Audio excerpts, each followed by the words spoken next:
As always, we're joined by the head coach of the New York Giants, Joe Judge. And, Coach, we look back at last week's game against the Chargers, and early in this football game, you guys make a nice stop on Austin Ekeler, who's a guy that can kind of break a game open, and it forces a 3rd and long, which eventually leads to a punt.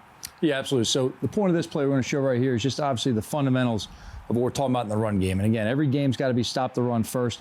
This week against Dallas will be a heavy emphasis on stopping the run. They're such a strong running team. But just talking about the fundamentals on building the wall and setting the edge. Some great examples up front with the run fits, really from all these guys in here.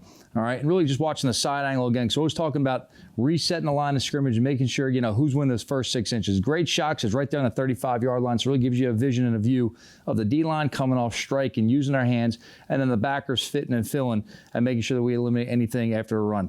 Now, good shot right here, off the motion, ball gets snapped, and right away you can see the contact happening right there, and Leo and Austin are getting the other side of that white line. So right there, they've won the first 6 inches, but now they got to go ahead and they got to lock out and get extension to separate from the offensive lineman. And you see it right there. There's the extension from both guys. And the other element right here of it is going to Zoe on the edge in terms of we talk about building the wall and setting the edge. You see the puller coming around to go ahead and kick out. And that's really the crease they're looking to run right there. And it's a good job by Zoe going. We talk all the time about near leg, same shoulder. It's really where all the power is. So you can drive on in. We talk about a flipper technique on the edge in terms of really lowering our shoulder into them and flipping with your arm to create some separation and shed that block. So it's a good view right here. There's the 3 guys right there of good extension, good set, and then it comes down to Reggie and Tay fitting and filling the run right here, watching Austin and Leo squeeze over from the backside and really filling this run. So we've seen it from the side right there in terms of displacing the line of scrimmage, making sure we're aggressive, come downhill, fit and fill. We see the compressed lane right there that Reggie's in place for right here, but before Reggie even has a chance to get there, you watch Leo come over and make the tackle on the cutback. As you go to the back view right here and you watch them, it's a great vision right here of watching, starting with Austin and Leo inside, talking about really striking and leading with their hands. Talking about putting your hands in front of your eyes all the time, seeing what you hit, but that maintains your leverage against a blocker. We talk about physical leverage and positional leverage. So positional leverage right here, Austin's outside in on the guard. Positional leverage right now, Leo's inside out, and he's got to make sure that he has to go ahead and hold the A-gap and scrape over top. He's got to win that. But physical leverage, we want eyes under eyes right here. Low man's going to win as far as striking with hands, creating separation, then coming over the top right there. Ball gets turned over. And right now you can see it's eyes under eyes inside with the defensive lineman. You see the puller coming right here to kick out. Zoe does a great job of making sure he holds his positional leverage outside in to set the edge. But then also it's the physical leverage of dipping down there, eyes under eyes. And again, there's that near leg, same shoulder strike technique right there. And you can see the extension with the D lineman, the eyes on the back of seeing where it declares. You can see Reggie coming down and fitting and filling to the gap he's responsible for. Tay Crowder getting ready to go ahead and plug the climbing blocker right there and scrape to his gap. And then in this moment, you just see the shed right there by Leo throwing him off as Ekeler cuts back in. And then Austin coming over the top to help finish late over there if it declares back to him. But it's a good just example talking about our run fits and run technique up front of making sure you play that box just strong. And again, the elements that come into it, all right, build the wall right there at the hands, set the edge right there with Zoe, the run fits over top, and then a great example of Leo right here with the shed and the tackle right there in the backfield. Coach, I get really excited watching this play because what Zoe did is something I made a living of. But just when you talk about the leverage that he has, if you just take it to the point of attack there, the one thing that really gets lost right there, he's got his outside arm free, and the back still has a choice to go outside or inside. If he goes outside, he sees Zoe's arm right there, and he can make the tackle. So there's nowhere to go. That's as perfect as you can play it. Yeah, absolutely. Like you said, he's got his outside arm, outside leg free. So again, he's canceling this gap right here with the blocker's body, and he's canceling the outside gap forward to bounce outside with his arm and leg, scrape over and make that tackle. So again, really good technique by Zoe right there. And really this tackle on this run is really made by him setting that edge and eliminating the space to go and score it out there. And all the linebackers on the second level, their reads are clean. Yes. As a result of what the 2 down linemen did and Zoe, these guys got a clear vision to the football. Absolutely. And Coach, just comment on the backside too, because Azeez Ojulari keeps his guy, and then Xavier McKinney is right there for any cutback as well, right? Yeah, absolutely. So again, you watch Zay coming in, he's got gap responsibility. And right now, what Azeez is really keen for right here is some kind of a boot action or coming around. So he's got to ensure that ball's handed off, and any misdirection, all right, or gimmick coming back is going to belong to him as a contained player. Giants get the game tied up at 7, but they have to convert a 3rd and 10. Big play, and Kyle Rudolph with a career-long 60-yard catch and run. Coach, take us through the play and what was the things that were really successful on the execution of that play. Really, so game plan wise, it's really schemed up. They're doing a lot of more match zones and zone coverage, and what they bring on pressure is more fire zone than true blitz with man coverage. So they're going to play 3 deep and then 3 under as far as the coverage. But that means they've got to go ahead and match the zones and play with discipline in terms of the depth of it. So this is really schemed up to create a high-low read right here. All right, on the seam flat player is going to be playing to this side. We don't know exactly where it's going to come from because of different varieties how they can do it, but you can see I'm mugged up in this look right here. So Mike does a good job of identifying this is really their fire zone look. He knows it's going to go ahead and come more open somewhere in that middle. And he's going to go ahead and locate the safety to confirm what the coverage is. And then he's going to look and find that seam flat player hanging right about there and see if he's going to take the cheese on a low one or hang back deep and open up the underneath crosser right there. It's a really good job by Mike as far as staying patiently in the pocket. We'll get to the protection part on the back end.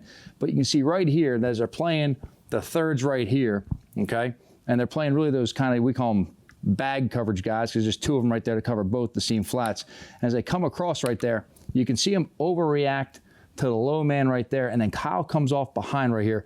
Mike does a nice job of throwing a good accurate pass, standing there, taking a hit and delivering it, and then Kyle does a really good job of getting down the field and extending it, and again, he's kind of chariots of fire playing as he's running to the end zone, but he did a good job hustling and creating more yards after contact. And we'll go to the back end right here. And again, it all starts with the protection element right here. And watch how the offense line sees. So when they get lined up right here, you know, Billy's got to determine where the pressure is coming from right here. Okay, and obviously it's 3 to the left, and then you got the 3 to the right, and then you've got the nose stacked up over top. So he's got to go ahead and decipher in the protection who's coming, who's dropping out, where's the threat at. When a ball turns over right here, all right, working to the left, we end up being 3 for 3 on the offensive line here, 2 for 2 with the bigs. Saquon checks immediately. His backer drops on out. He's going to go ahead and work out into a check down route, and Mike's going to have him as a safety valve. And then as you see the vision, all right, of Kyle coming across with the low cross or Ross, all right, just seeing how it develops. So you see Mike right now, he's confirming with the safety down the field. Then he's going to go ahead and look, seeing the next low hole player, all right, take the crosser. You see Ross is crossing right there, and just that hole that's created behind right there for Kyle. Now, all the while, you got to be willing to stand in there sometimes and take a hit. And they bring one more and you can protect. It's going to come in to stand in there, making an accurate pass and taking a hit right here. Mike does a really good job of standing there with good toughness, delivering the ball, giving us a good accurate pass right there. And you see Kyle pushing on down the field. And this is one of those things that go a little bit unnoticed. But again, just the technique right here of the stiff arm, of not only seeing who you're hitting to create separation and eliminate the tackle, it's also being conscious of the guys coming in pursuit who are going to work the ball. And you really watch Kyle right here, his technique work a lot in practice, keeping that thing high and tight and inside. And as you can see, Davis right here looking to rip that ball and tear it away. He does a good job going to the ground and making sure we ensure the ball. It's a nice stiff arm technique. It's a good job having ball security. It's good operation all around by Mike.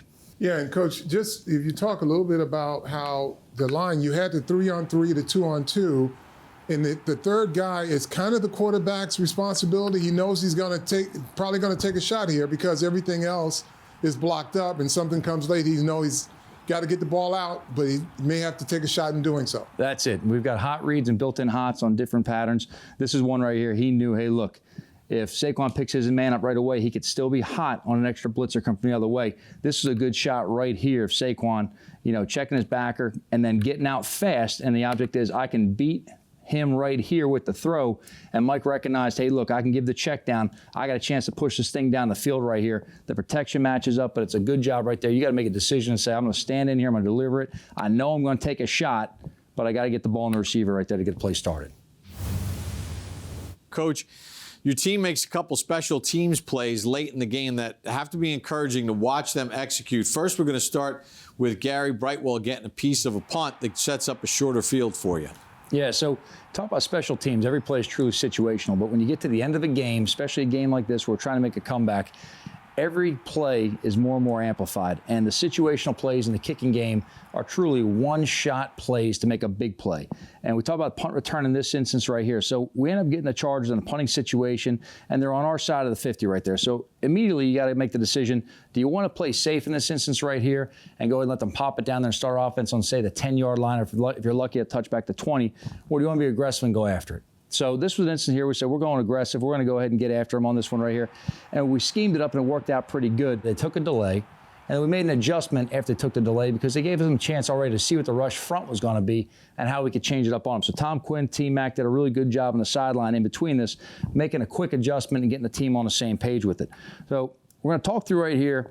All right, this is what we call a gotta have it. You've got to have this play. To have a chance to win the game, you've got to have production on this play right here.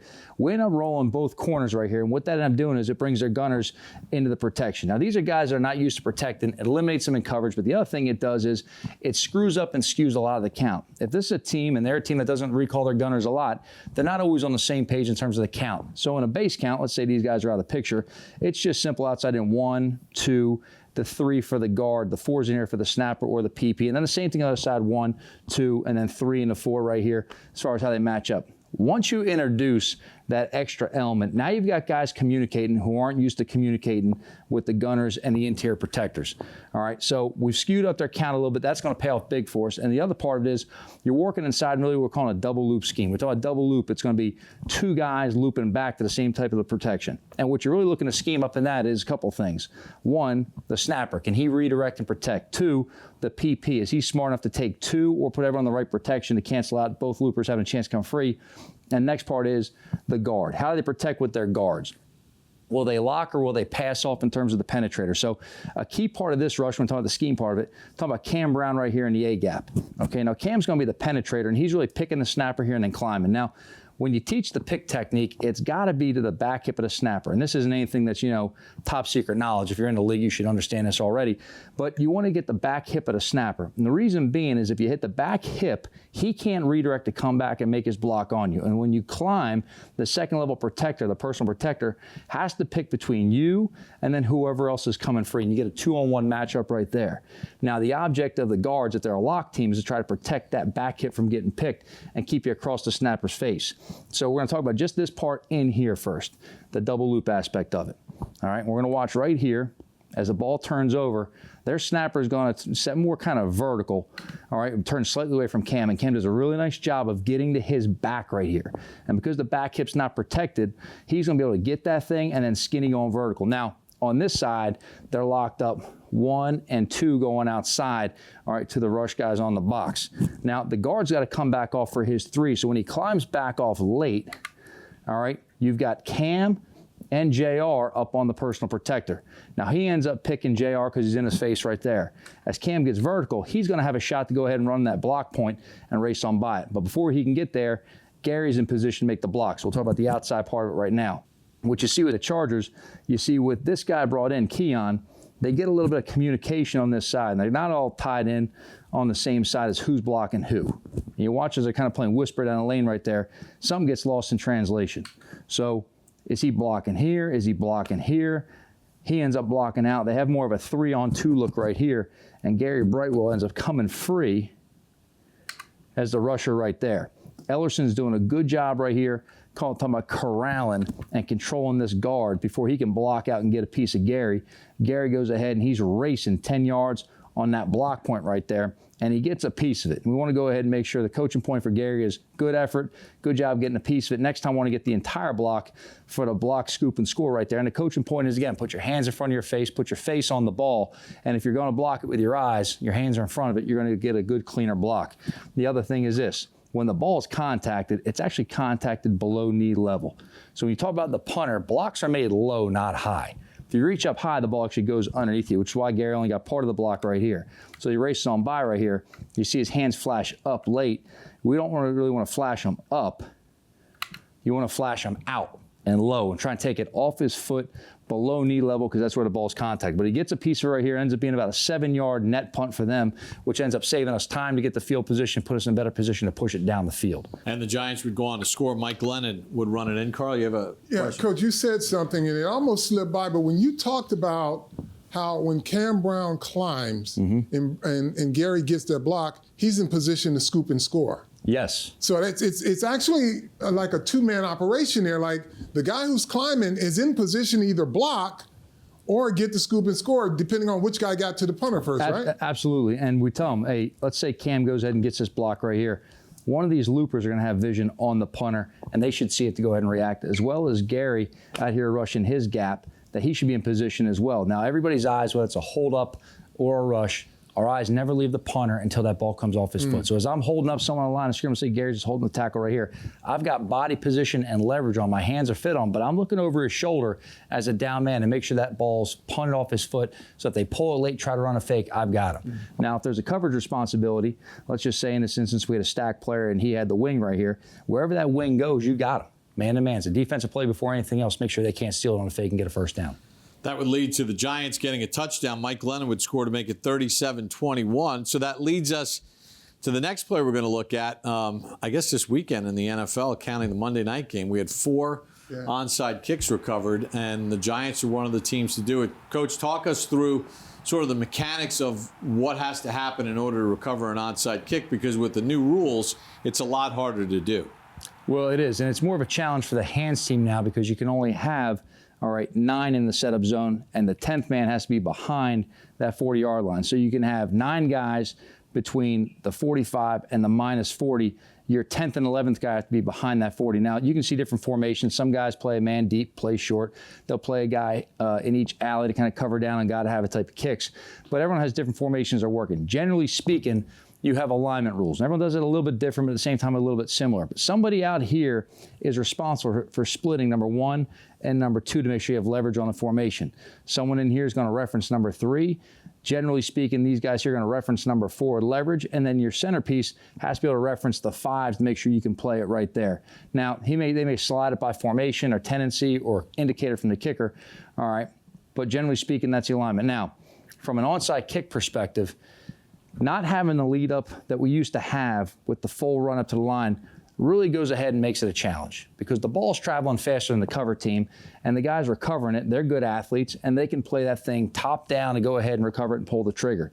Generally speaking, what you're looking for is just a kick that challenges them.